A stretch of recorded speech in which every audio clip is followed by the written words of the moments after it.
మన ప్రభువును రక్షకుడైన యేసయ్య శ్రేష్టమైన నామంలో మీ అందరికీ ఉదయకాలపు శుభాభివందనాలు. ఆగస్టు మాసం 25వ తారీఖు ఉదయకాలపు వాక్య భాగాన్ని మనం ధ్యానం చేసుకుందాం. ఈ దినపు వాక్య భాగంలో నుంచి ఆదికాండం 12వ అధ్యాయం మొదటి నుంచి కొన్ని వచనాలు ధ్యానిద్దాం. యెహోవా, నీవు లేచి నీ దేశం నుండి, నీ బంధువుల యొద్ద నుండి, నీ తండ్రి ఇంటి నుండి బయలుదేరి నేను నీకు చూపించు దేశమునకు వెళ్ళుము. నిన్ను గొప్ప జనముగా చేసి నిన్ను ఆశీర్వదించి నీ నామమును గొప్ప చేదును. నీవు ఆశీర్వాదంగా ఉందువు. నిన్ను ఆశీర్వదించు వారిని ఆశీర్వదించెదను, నిన్ను దూషించు వారిని శపించెదను.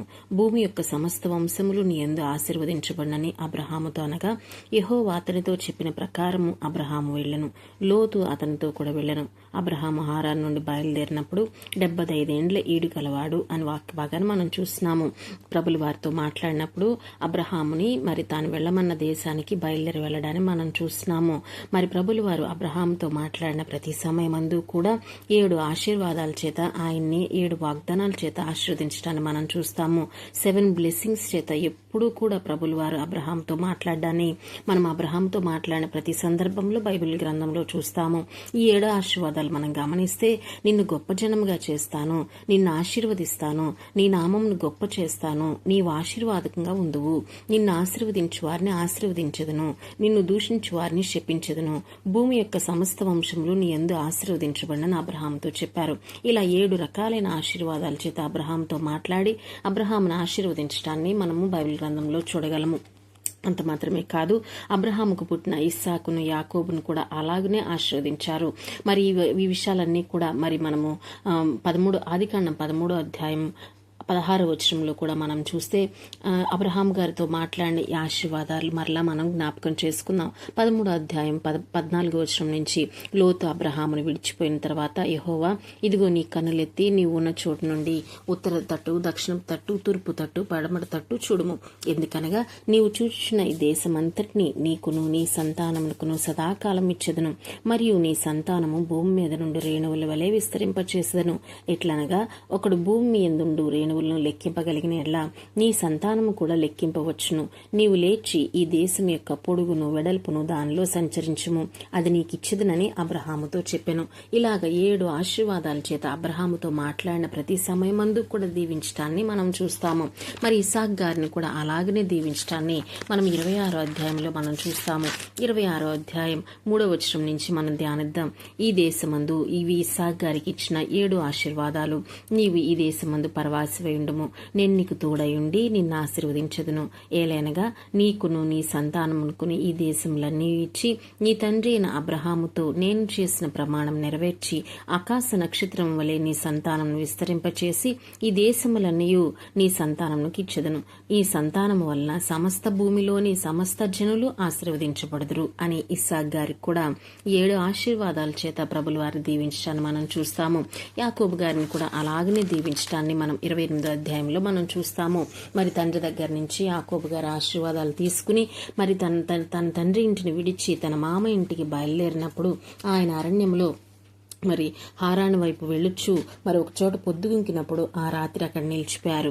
ఆ రాత్రి ఆ చోట రాళ్ళలో ఒకదాన్ని తీసుకుని తలగడగా చేసుకుని పండుకున్నప్పుడు అప్పుడు అతడు ఒక కలగంటాడు. అందులో ఒక నిచ్చిన భూమి మీద నుండి ఆకాశంకు నిలబడి ఉంది. దాని కొన ఆకాశం నంటింది. దాని మీద దేవదూతలు ఎక్కుచూ దిగుచూ ఉన్నారు.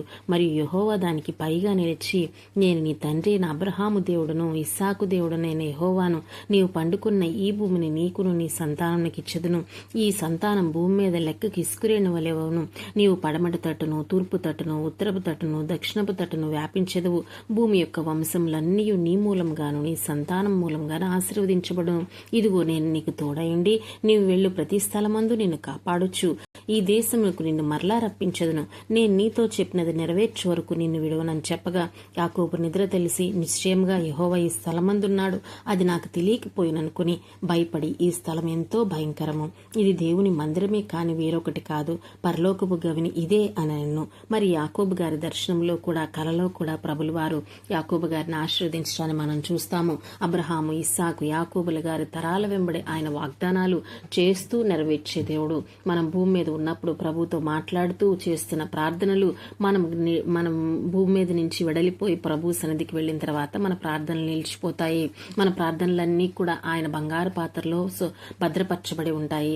మనం భూమి మీద నుంచి ఆయన సన్నిధికి వెళ్ళినప్పుడు మరి భూమి మీద ప్రార్థన చేసే వారికి లేరు, మన ప్రార్థనలు ముగిసిపోతాయి. కానీ ప్రభులు వారు మనతో చేసిన వాగ్దానాలు మాత్రం మన తరతరాలను వెంబడిస్తాయన్న సత్యాన్ని మనం జ్ఞాపకం చేసుకోవాలి. నిర్గమకాండంలో అదే మనం చూస్తాము. ఇదిగో నన్ను ప్రేమించి నా ఆజ్ఞలు గైకొని వారి విషయంలో 1000 తరముల వరకు కృప చూపువాడినని ప్రభులు వారు వాగ్దానం చేశారు. అటు ఆశీర్వాదాలన్నీ మనం సంపాదించుకోవాలంటే, ఆయన వాగ్దానాలు మన జీవితంలో నెరవేర్చబడాలంటే ఆయన వాగ్దానాలు జ్ఞాపకం చేసుకుంటూ ఆయన వాగ్దానాల విషయంలో ధైర్యం కలవారిమై మరి ఆ వాగ్దానాలను ఎత్తిపట్టి ప్రార్థన చేస్తూ ఆయన దీవించే హస్తం క్రిందకి మనం ఉండాలని ప్రభులు వారు మనకు తెలియజేస్తున్నారు. ఏ వాగ్దానాలు ప్రకటన గ్రంథం 7వ అధ్యాయంలో మనం జ్ఞాపకం చేసుకుంటే, అబ్రహాము, ఇస్సాకు, యాకోబులతో చేసిన వాగ్దానాన్ని ప్రభులు వారు మరి ప్రకటన గ్రంథం 7వ అధ్యాయంలో నెరవేర్పును మనం మరలా చూడగలము. మరి అబ్రహాము కుమారుడు యాకోబు, అబ్రహాము కుమారుడు ఇస్సాకు, ఇస్సాకు కుమారుడు యాకోబు, యాకోబే ఇశ్రాయేలై 12 గోత్రికులయ్యారు.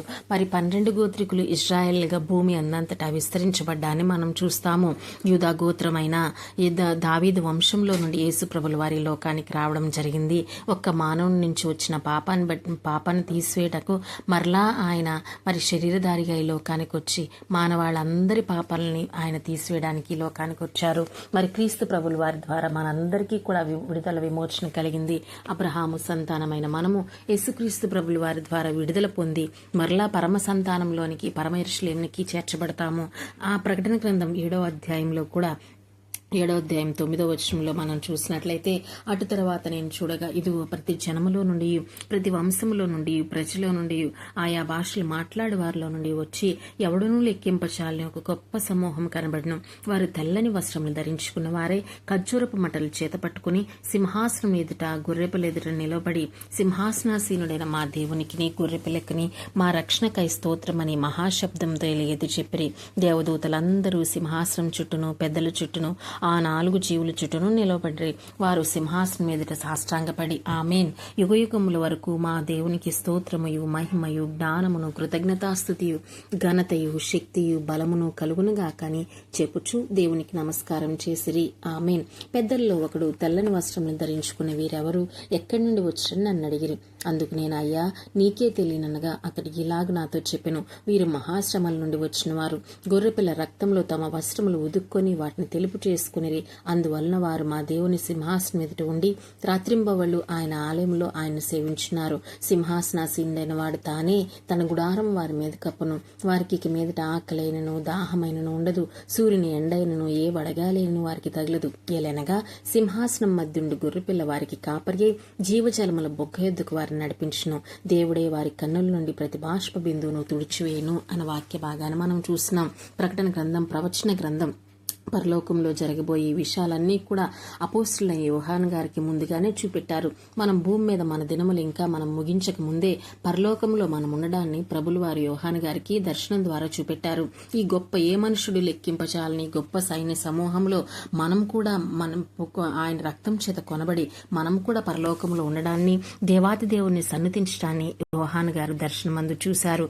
మరి ఎవరు వీరందరూ అనంటే మహాశ్రమల నుండి వచ్చిన వారు, గొర్రెపిల్ల రక్తంలో తమ వస్త్రములు ఉదుక్కొని వాటిని తెలుపు చేసుకున్నవారు అని చెప్పారు.